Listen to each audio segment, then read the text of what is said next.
I am Pierre Letier, robotics engineer at Space Application Services. Pierre, what is this project? What are you doing? So this exoskeleton is currently used in the Dextrov project. So the purpose of the project is to make advanced teleoperation of robots for deep sea operation. So this is not an exoskeleton to help you to carry heavy loads? No, it's completely different. The purpose of the exoskeleton is to perform advanced teleoperation and motion while we are feeling the contact forces and any kind of interaction on the robot side. So if the robot is touching something, I will be able to feel it. So we have to imagine there's a robot which has the same or almost the same physical connections of joints. And how many joints is this exoskeleton taking care of? So this exoskeleton has 7 degrees of freedom, 7 motion that are the 7 simple motion of the human arm, from the shoulder to the wrist. And of course, if the robot has the same morphology, it's really helping to perform very advanced motion like this one, for instance, that are difficult to do otherwise. So the robot is somewhere else, and I see underwater. Yeah. This is one example. And now the question is this realist? Are you in a realistic environment, so that the same, which is similar to the one in the robot? So in Dextrov, we are not dealing with a direct teleoperation. Okay. The robot is in deep sea, offshore, far away, with a lot of delay for communication. So it's scanning the environment and sending back this information so that we can build a virtual reality. And in this virtual reality, we are able to walk, interact with all the contact forces, the weight of objects, or if you have to open a valve, that something is blocked, something like that.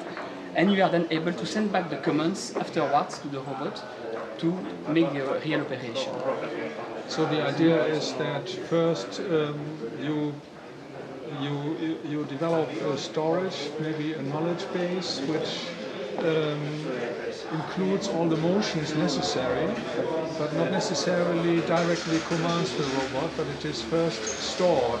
Exactly. So we are also developing some modules in the project that will understand the purpose of the manipulation. So if I rotate, he will not record that I am rotating, he will record that I am opening a valve. And then he will tell that to the robot that will understand what he has to do and make his own motion that is needed to open the valve. I see, so this is an abstract description of your processes opening the valve. Yes. And how it is being done is there is one way to teach basically the robot how to do it. And if something is wrong, the robot will be able to detect it. For instance, the valve cannot be rotated, and then he will send back information, maybe in the information of the force that is blocking. So in the virtual reality, we are able to feel that something is blocked at this position. Oh, I see.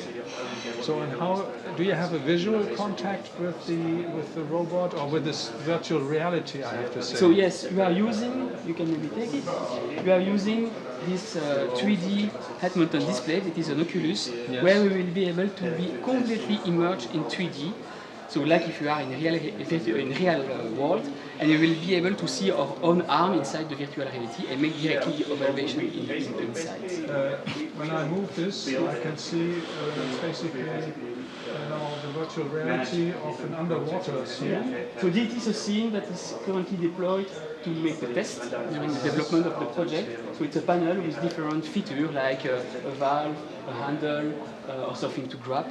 So we can test. Your hand. Yes. So if I'm moving, for instance, the exoskeleton, you see that I'm moving inside the virtuality my arm. Yes. So I can grab, for instance, the hand. Of course, that's a little difficult. But the idea is that indeed you have the feeling to be inside the virtual reality. Okay.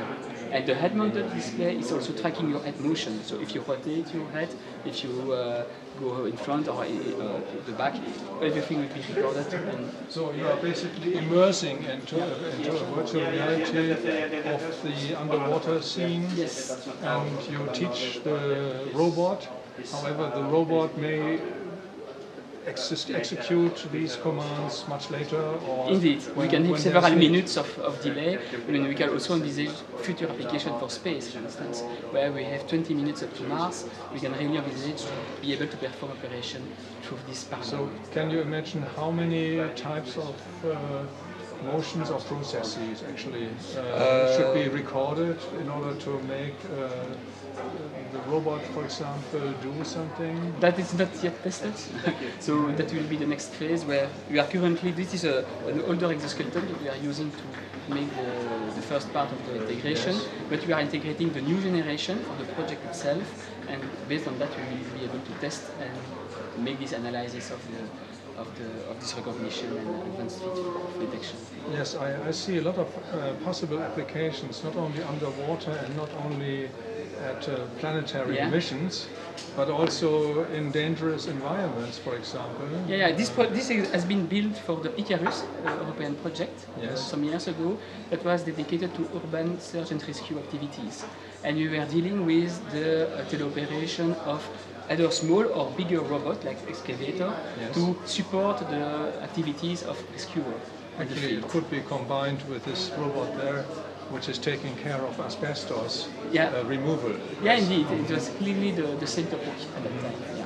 Well, is there any plan for creating a company, establishing a company? So that is already developed through the company, I the see. Space Application Services, and we are investigating indeed through the Dextro project application for offshore operation for oil industry, but also for science like archaeology and things like that. And we would like, with the new generation that we are finalizing now, to have almost a product to be deployed for industry. Very interesting, a lot of applications I can think of. Yeah, we think also. I wish you good luck Thank you very with your much. project and your maybe applications and creating a company with meaningful products and Yeah. services. Thank you. We hope also. Yes, thank you.